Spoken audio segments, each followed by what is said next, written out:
Hi everyone, and welcome to this video looking at the normal procedures again in the A320, this time looking at the descent, approach and landing. We did start a normal flight from Bristol, I think it was, and that was some years ago now. Once again, I can only apologise for the lack of videos, lack of output on this channel. The channel's been around a fair amount of time now, some 3 years, and I haven't put that many videos out. I'm really sorry for this, but I've explained it before. I have work in the real world that's nothing to do with flight sim or aviation, and that leaves me relatively little free time to make these videos. And also, I want these videos to be guides as opposed to just watching me do stuff in the sim. If that were the case, then I'd be able to probably knock a video out once a week maybe. But because these are guides, I want to properly research them and prepare them. So that takes time. And then of course I have to record and edit the videos. And as those of you who are long-time subscribers will know, I'm hardly Hollywood standard in this regard, either in editing or sound recording. But nevertheless, it still takes quite a long time because it's quite a pernickety process editing videos.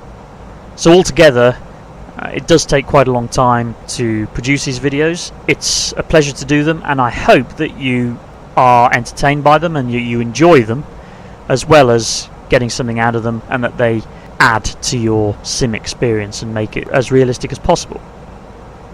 Nevertheless, it does take me a long time to produce them, and I don't always have that time available. Those of you who are subscribed, nevertheless, I'm very, very grateful to you. I can only apologise for the relative lack of output. But do keep tuned, because I've no intention of stopping. I want to do plenty more in the A320 and the Q400. I want to start looking at the 747 as well, which is a tremendous sim. And perhaps even start a PPL syllabus, which may be of interest to some of you, and it would be very useful for me for real-world consolidation for my PPL skills. So there we go. That's a little bit of an aside on the state of the channel, so to speak. Do keep subscribed, and thank you very much indeed for watching.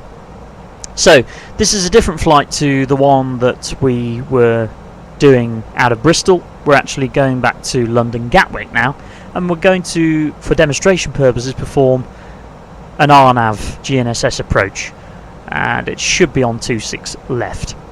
First of all, though, we're going to prepare the aircraft for the descent, so let's start getting into that. First things first, we need to get the weather for Gatwick.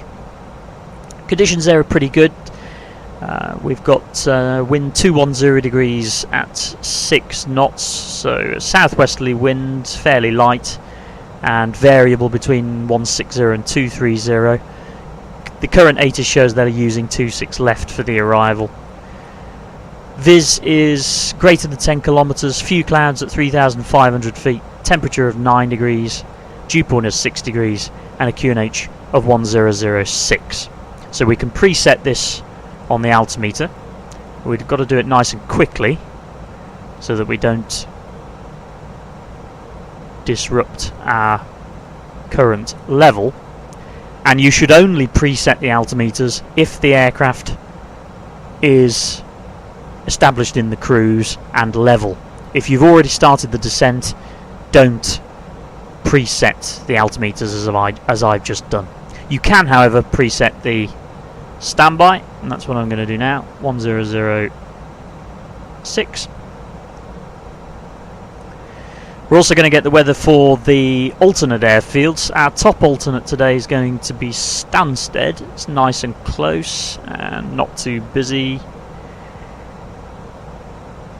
And there it says 230 degrees, 11 knots, Viz greater than 10 kilometers. Few clouds at 1600 feet, temperature 9, dew point 6, and QNH 1005. So it's perfectly good weather there. The NOTAMs have all been checked prior to departure, of course. And we can use Stansted as our top alternate. We will look at the other secondary alternates though, just in case Stansted becomes unavailable for some reason. So I'm also using as a secondary alternate Bournemouth. Again, there's a little bit of cumulonimbus activity around there, but apart from that, perfectly good. Few showers in the vicinity. but we could still use that. It would still be within limits. South end I'm using as well. And looking at the weather I'm getting from ACARS here, it's showing very nice conditions there actually. Perfectly acceptable. And then finally Birmingham, which is a little further afield, but again the weather there still perfectly pleasant, and we could use that should Stansted become unavailable. So the weather's been checked for destination and alternates. We can now do a little bit of a check on the landing performance. You can use TopCat if you wish, or whichever tool you have at your disposal. All we're really checking here is that we can actually get in to the runway that we're going to operate on in the conditions that we're going to operate in. And according to my calculations, we can easily get in. We're well below the maximum landing weight value for the conditions and the runway that we're going to be operating on. And for 26 left, we can use auto brake low. All in all, we've got pretty pleasant conditions there at Gatwick, and so no problems with the landing performance. Next then, we need to start delving into the FMGS and start setting up our approach. Now I already did this on the ground at our departure airfield, and all we're doing now is checking really to make sure that what we have in the FMGS tallies up with what we have both on our flight plan and on our Jeppesen charts. Our routing today is going to take us on the Timber 4 Bravo arrival, and that takes us via QNAV initially. So we're just going to find QNAV there. Next is AMDUT, at which we need to be flight level 160. That's correctly inserted in the FMGS. Kilo Kilo Echo 64 is next, and that's a distance of 14 miles, 14.1 miles from AMDUT, and again that's correct. And we have a speed restriction of 250 knots there as well, and that is also set there in the flight plan page. And then next it's on to Timber, max 250 knots.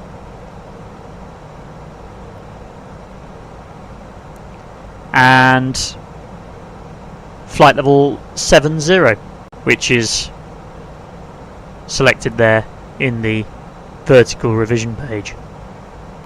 We're then going to expect the RNAV approach for 26 left. Now RNAV approaches always start from the intermediary fix, never from the final approach fix.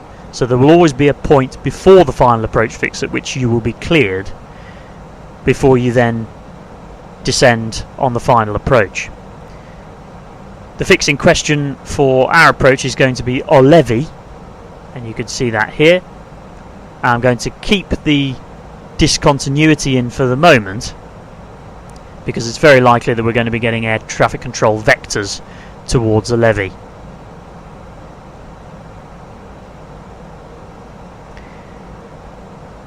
We then start the RNAV approach at our final fix of Kilo 26 Lima Foxtrot.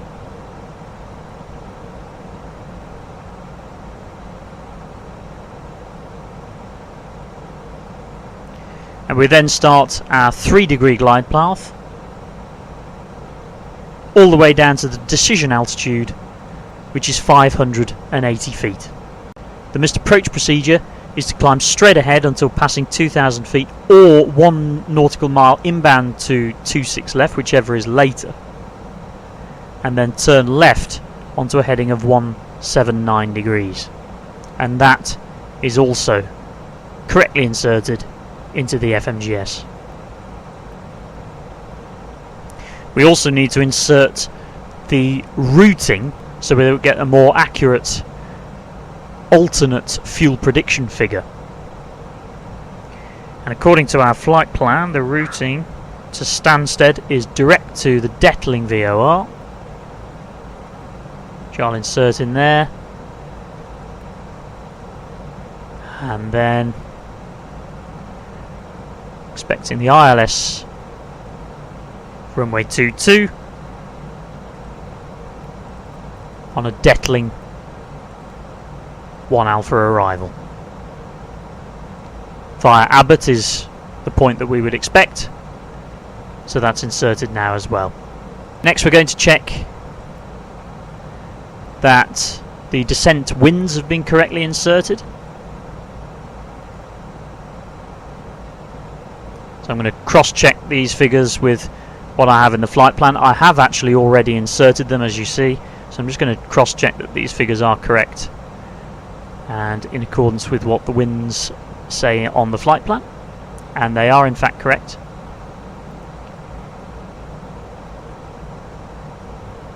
Next, looking at the performance cruise page and checking the descent rate of the cabin. If we need to change this for some reason, we could do so. If, for example, we were expecting a particularly steep descent, steep or late descent, then we could modify the rate as required, but otherwise we'll just leave it at that rate. That's perfectly satisfactory. And just checking the speed in the performance descent page, we have a standard speed limit of 250 knots below 10,000 feet, which in managed speed the aircraft will automatically adhere to. We can delete this if required by vertically revising, so going into flight plan and vertically revising against our destination airfield.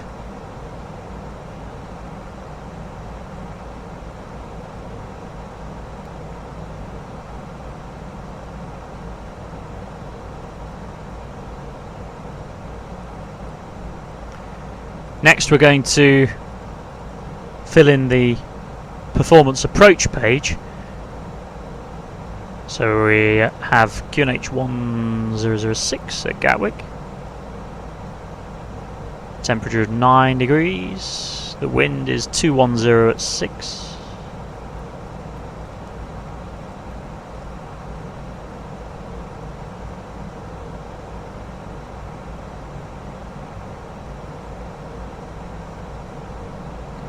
Remember in the wind function only to put the average given tower wind that you get from the ATIS or from ACARS, wherever you're getting the weather from.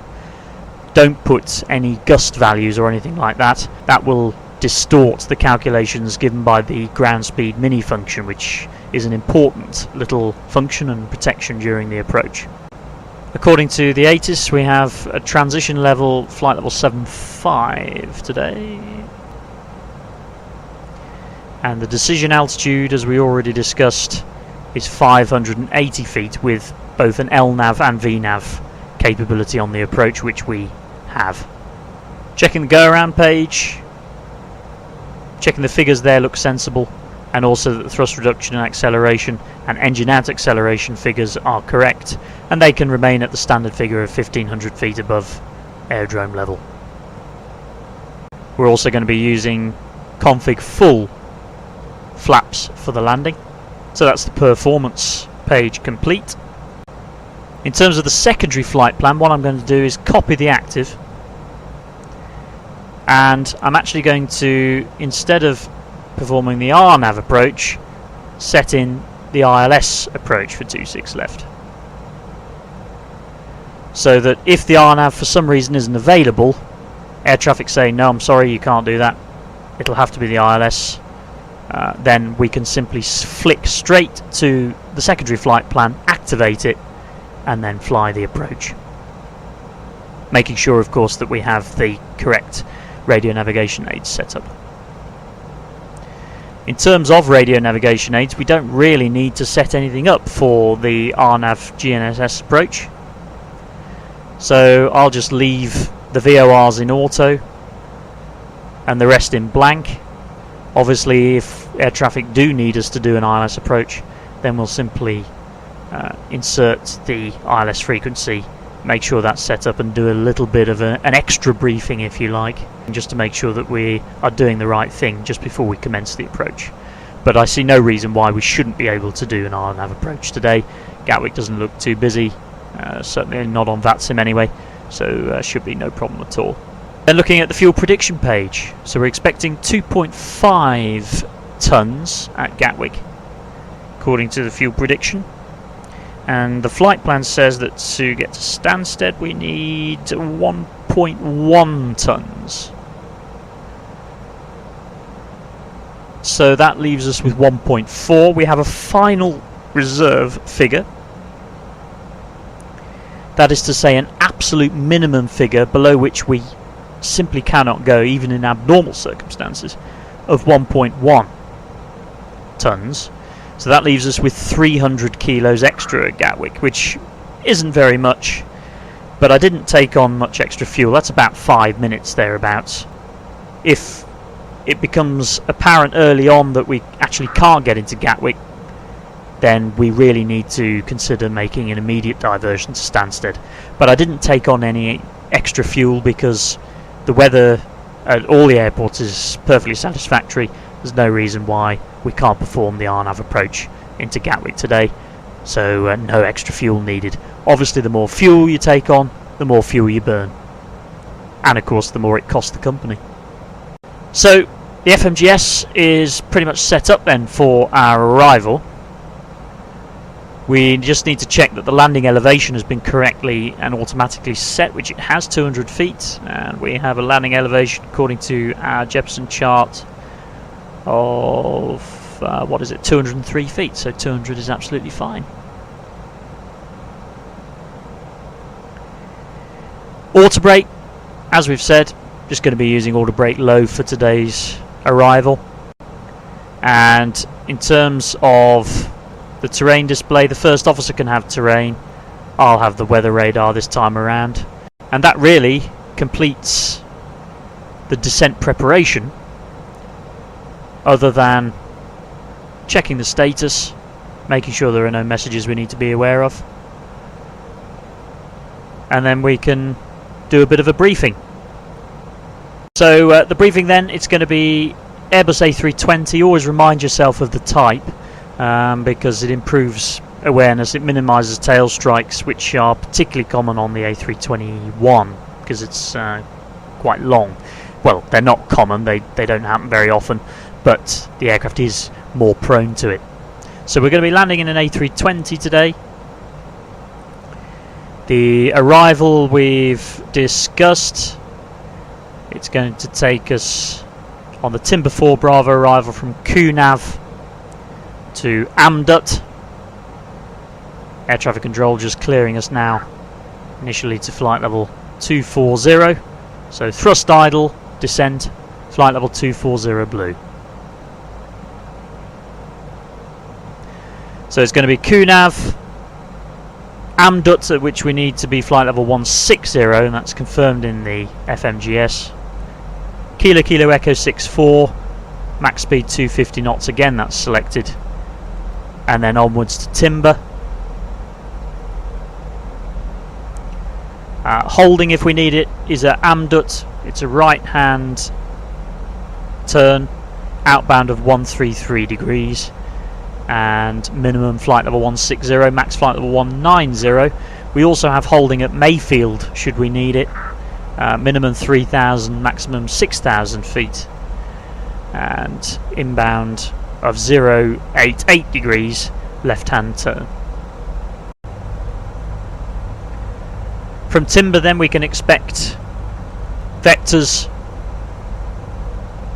to the intermediate fix for the RNAV GNSS approach at Olevi.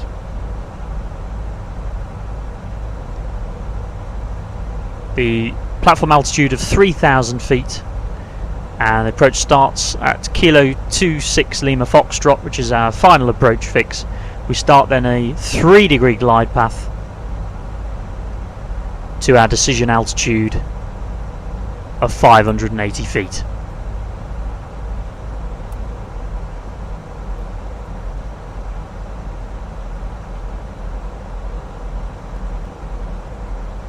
We'll be using final approach mode, so we'll use the approach push button, which selects final approach on the FMA, and make sure that that has been activated correctly.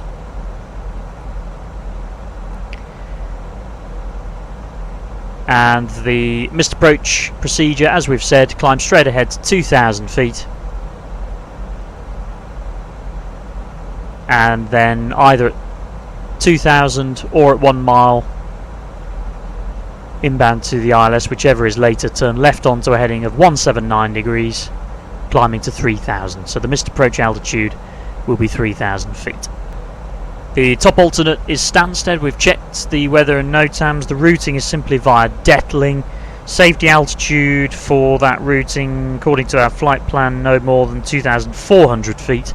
Safety altitude for our arrival is 2,300, worst case to the northeast within 25 miles of Gatwick, so we'll use 2,300 as our safety altitude within 25 miles, and to Stansted we'll use 2,400. No particular briefing considerations in regard to the state of the runway. We're expecting dry runway conditions, not particularly adverse weather. No 180 degree turns or backtracking considerations on to 26 left. Standard taxi routing. We don't know the stand at this stage, but we're expecting most likely to vacate, probably taxi down either Juliet or 26 right, and then whichever it is, join Juliet at some point and then continue November onto Juliet again to one of these stands, most likely on Pier 2. Again, we'll see what we get when we get further closer to the ground.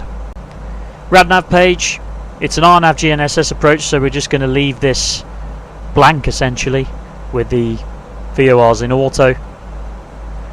We need to confirm the navigation accuracy, which is high. We have GPS primary, so the GPS is working correctly. Don't forget, with an RNAV GNSS approach you must have GPS working, and we must have high navigational accuracy.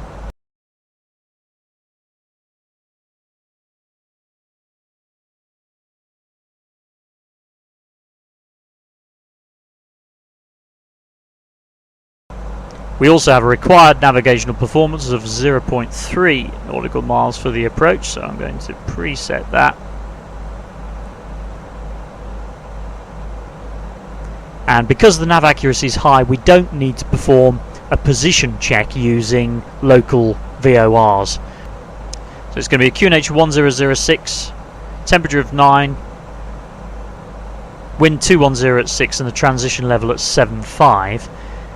These figures give us a landing speed of 128 knots, V approach of 133. Decision altitude, as we've discussed, 580 feet. And we're going to be using flap full for the arrival. Standard go around, thrust reduction and acceleration, and the same for engine out as well. Secondary flight plan I've set up the same as the primary flight plan, but we're just going to be using the ILS instead.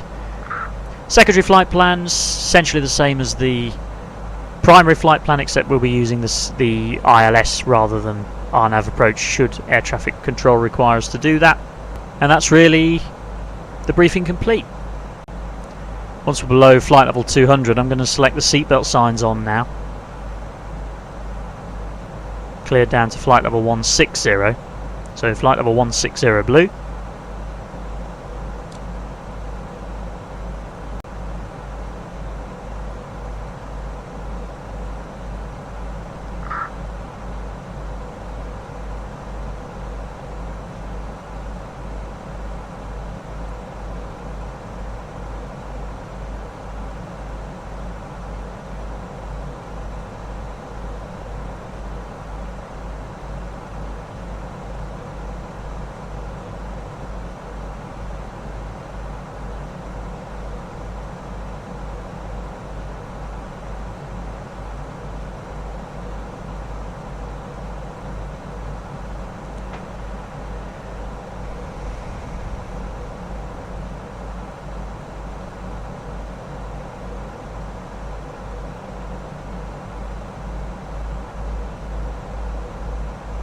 As the temperature outside, total air temperature, is below 10 degrees and we're in conditions of visible moisture as we fly through cloud, I'm going to select the engine anti-icing on.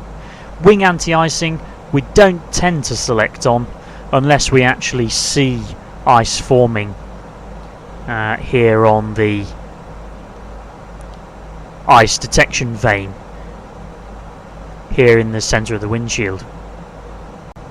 Air traffic control have cleared us now direct to a levee after timber, so I can delete the discontinuity, press insert, and then we can use manage navigation to navigate straight to a levee from timber. I'm also going to go into selected speed now and start bringing our speed back a little bit. Make the descent a little more manageable. And we've just gone through flight level 100, so I check that the seatbelt signs are on and the landing lights are on as well. Keep us nice and conspicuous for surrounding traffic during the descent. Just as I spoke there, air traffic control cleared us down to 3,000 feet, and that is our trigger to set the QNH. 1006 set, 3,000 blue, and that triggers the approach checklist. So briefing is confirmed, status has been checked, seatbelt signs are on, barrow ref set 1006, minimum set 580 feet, engine mode selector is normal. So that's the approach checklist complete. I'm just going to use vertical speed here to bring us onto the profile.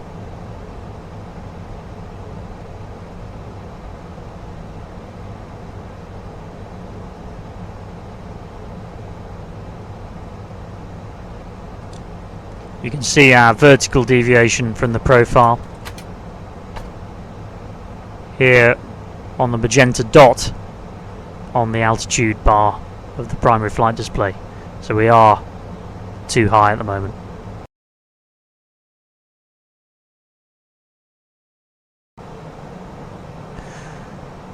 So air traffic control kindly gave us a little bit of a correctional circuit there just to get some of the height off for the approach. We have been cleared back to a levee, so I'm now going to select the final approach function and confirm that the approach phase has been activated in the FMGS, which it has.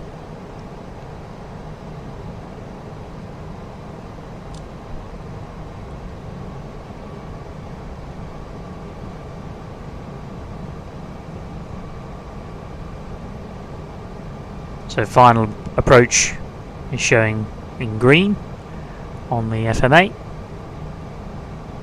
You can see the vertical deviation needle there showing just a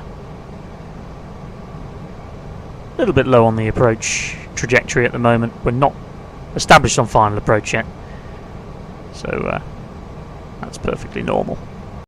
Once we've been cleared, I'm going to set the decision altitude initially on the flight control panel, and speed checked, flap 2 selected.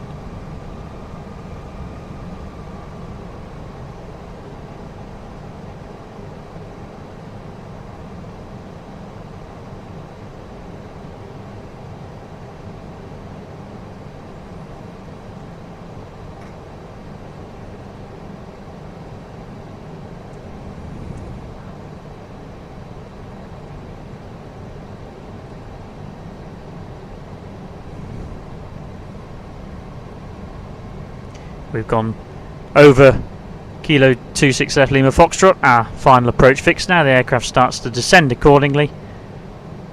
I'm going to select landing gear down, arm the speed brake, runway turn off light can go on, seatbelt signs on as well, and we're no longer in icing conditions, so I'm going to select the anti-icing off. 2,500 feet radio altitude. And just continually cross-checking. So our distance from the threshold By the time we get to 6 miles from the threshold, we should be at 2,160 feet. Coming up to 6.3 there.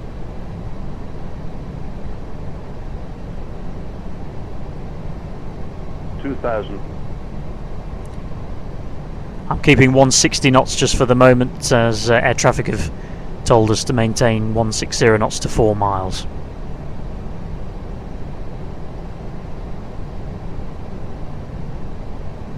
So we're on the correct approach trajectory. At 5 miles we should be at 1840. Just a little bit high there, about 60 feet or so.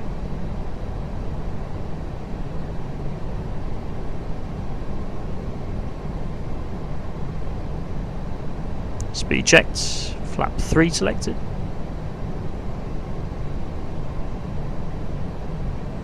And 4 miles should be 1520, again about 100 feet high there.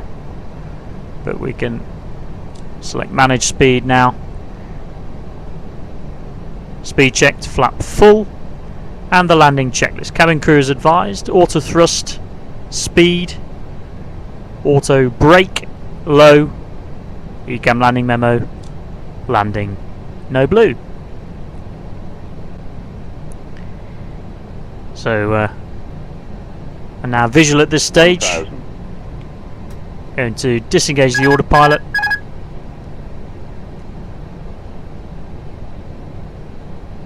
Slightly high rate of descent here. For some reason the aircraft kept us a little high.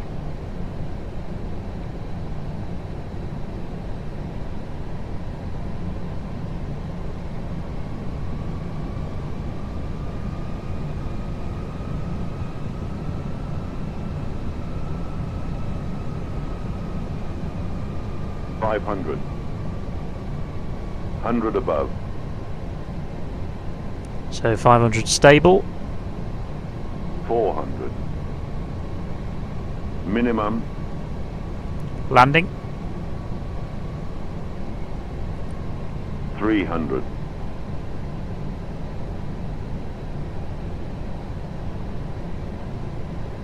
200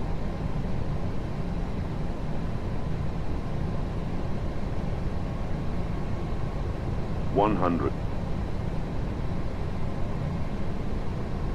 50 40 30 20 retard 5.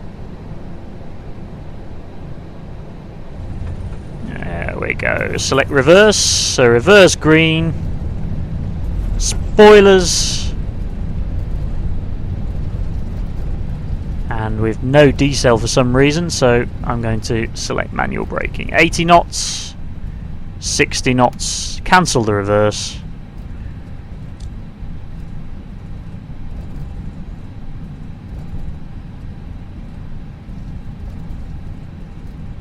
Don't quite know why the auto brakes didn't work there. They automatically disarmed themselves for some reason, but that may be a control fault with my rudder pedals. Nevertheless, we'll vacate here.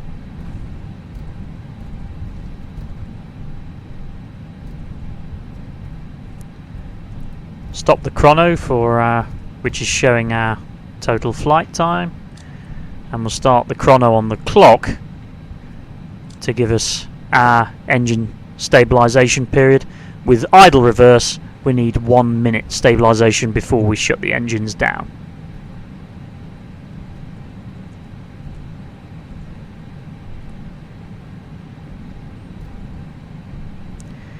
Once we're vacated, disarm the spoilers, retract the flaps, taxi lights can go on, landing lights can go off, turn off light can go off as well. Strobe light can go to auto at this stage, and we can start the APU with the master switch first and then the start switch. Flight directors can go off as well, we don't need those. EFIS control panel can be reset.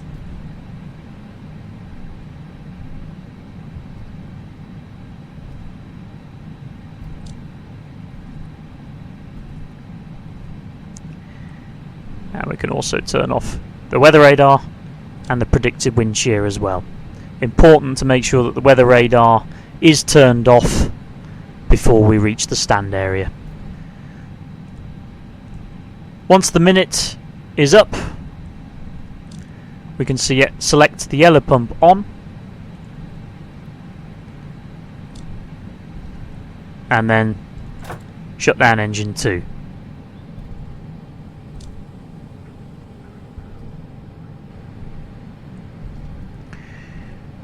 And then we can run the after landing checklist. So flaps are retracted, spoilers disarmed, APU is started, radar off, and predicted wind shear off as well. Once we approach the stand, checking it's clear, we can turn the taxi lights off now as well, so that we don't blind any personnel that happen to be working on the stand.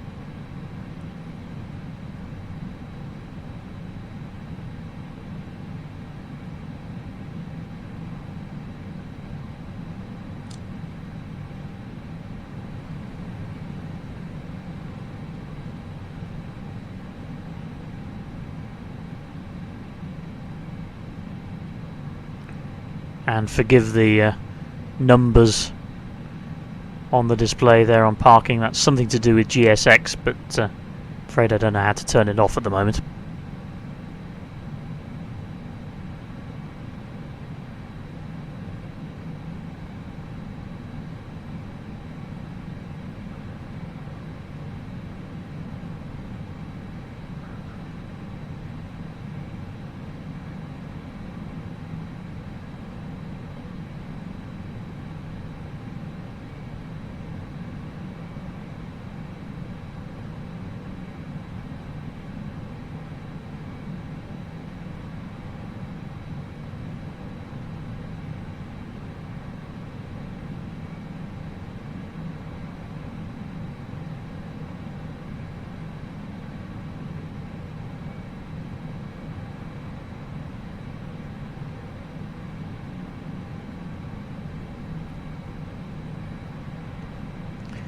Once the parking brake goes on, we can deselect the yellow pump,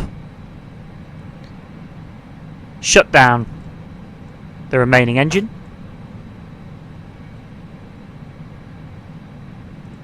deselect the fuel pumps, which are now no longer required, APU bleed can go on, beacon off, seatbelts off,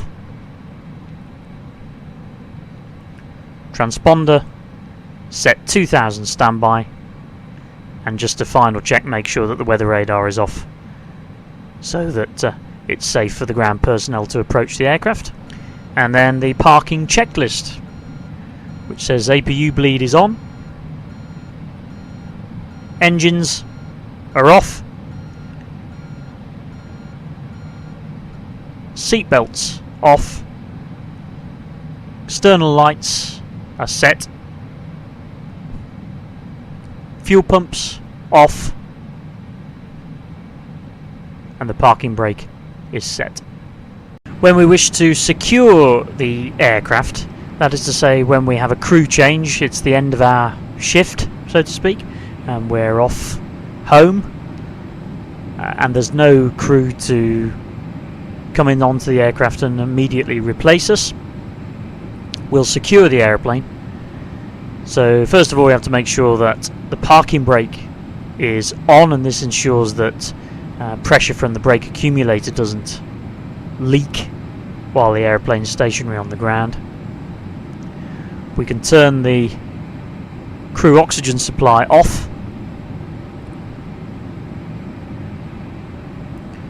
We can deselect the ADIRS now, and we should wait 10 seconds at least before we deselect the electrical power to the airplane after turning off the ADIRS, and this just ensures that the ADIRS memorizes the most recent navigation data. External lights can then go off.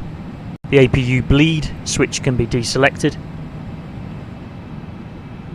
And once the passengers have disembarked, we can then turn off the APU as well. The no smoking signs can be turned off at this point. The emergency lights can also be disarmed. We have no external power connected at the moment, maybe because the aircraft is going to go into maintenance after this sector has been completed, so it's not going to go back into service for a while, so there's no need to stick the external power in. So the engineers haven't done that. We've turned off the APU, and once we've done that, we have to wait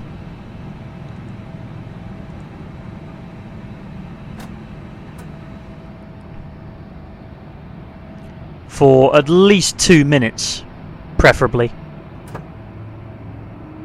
before switching off the batteries. This is because if we switch off the batteries before the APU flap closes, it could cause smoke to be ingested into the cabin when the APU is next turned on. Also, you shouldn't turn off the batteries while the APU is running, because then we don't have fire extinguishing capability should the APU catch fire in that time. The secure checklist says the ADIRS is off, oxygen is deselected, APU bleed off, emergency exit lights off, signs are off, and the APU and battery are off as well. That's the secure checklist complete, and we can now go home. So that completes our look at how the A320 is flown in normal circumstances. We will be doing plenty more instrument approaches, of course, and abnormal procedures. There's lots more to look at. Once again, apologies about the lack of output on the channel, but I'm doing what I can, and I hope you enjoy these videos nonetheless. And those of you who are long-time subscribers, I hope it's a pleasure to see the occasional Flight Sim Guides video pop up in your subscription feed. Thanks very much for watching, folks, and next time I think we're going to start looking at the Boeing 747. Thanks, everyone.